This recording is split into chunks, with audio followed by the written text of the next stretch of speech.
Faut dire que nos sols sont un peu fatigués après quelques décennies d'agriculture intensive. C'est une vérité première. Et pour préserver la qualité de la production et les récoltes futures, certains industriels de l'agroalimentaire ont une idée.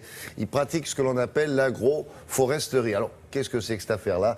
Le mieux, c'est de demander à Isabelle Martinet. L'agroforesterie, ça consiste à planter des arbres en bordure des champs et même au milieu des champs. Pourquoi? D'abord, ça coupe le vent. Ensuite, les racines des arbres permettent de drainer l'eau. Et surtout, c'est le retour de la biodiversité. C'est-à-dire, par exemple, la faune qui va permettre au sol de redevenir plus riche et plus fertile. Et cette initiative, à l'initiative d'un très puissant groupe d'agroalimentaire, en collaboration directe avec les agriculteurs qui sont partenaires et qui ont évidemment été consultés pour préserver la qualité. Parce que l'agroalimentaire dépend directement de la production agricole. Et si on veut, dans 20 ans, avoir par exemple une purée en flocons qui ait le même goût et la même qualité qu'aujourd'hui, il faut s'y prendre maintenant. C'est-à-dire qu'il faut il faut soigner la patate maintenant. Il faut soigner la patate maintenant. Et le fait de mettre des arbres tout autour du champ de patates, ça va l'aider. Ça va aider le sol à redevenir beaucoup plus productif parce que le sol est aujourd'hui un peu appauvri par quelques décennies, vous l'avez dit, d'agriculture intensive. Et donc, ce qui est intéressant, c'est de voir que la chaîne alimentaire est complètement respectée puisque l'agriculteur est partie prenante, l'industriel aussi, et on veut préserver le contenu de l'assiette du consommateur, non seulement aujourd'hui, mais dans 20 ans. Donc nous sommes rendus dans la Somme, assister à une plantation d'arbres. C'est pas très beau ce jour-là, mais il n'empêche que vous allez voir comment ça se passe. Nous avons rencontré le directeur du développement durable de ce groupe d'agroalimentaire, un agriculteur qui pratique ce principe depuis déjà quelques années, et évidemment l'industriel pour aller jusqu'au produit fini, c'est-à-dire le directeur d'usine du leader de la purée en flocons, puisqu'on vient de récolter la pomme de terre.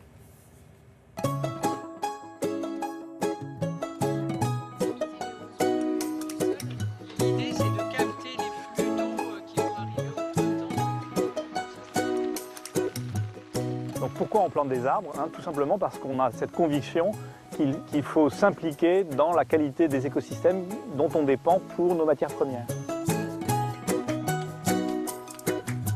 Sur cette parcelle qui a une conformation particulière, qui est penchée, donc il y a beaucoup d'érosion et d'écoulement d'eau, on a planté donc des arbres qui vont permettre de mieux absorber les surplus d'humidité et surtout qui vont limiter l'érosion du sol, donc de façon à permettre une préservation sur le long terme du sol qui est utilisé pour la culture de ces pommes de terre.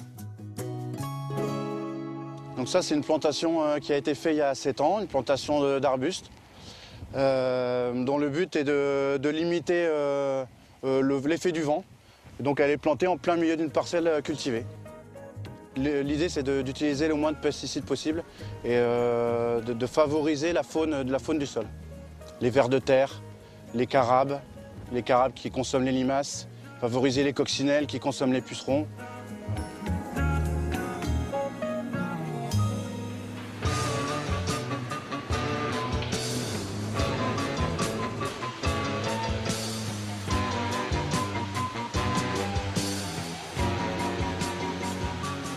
Nous avons un cahier des charges pour préserver la qualité de nos pommes de terre, donc qui définit le calibre, l'absence de matières étrangères et l'absence de maladies.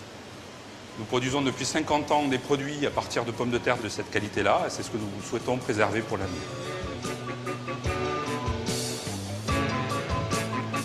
Gros intérêt pour la marque et l'industriel qui contribuent à financer ces projets, c'est de pouvoir rattacher la production du produit à la matière première et d'impliquer de façon beaucoup plus directe le consommateur dans l'alimentation durable. Et oui, il est en bordure des champs comme autrefois.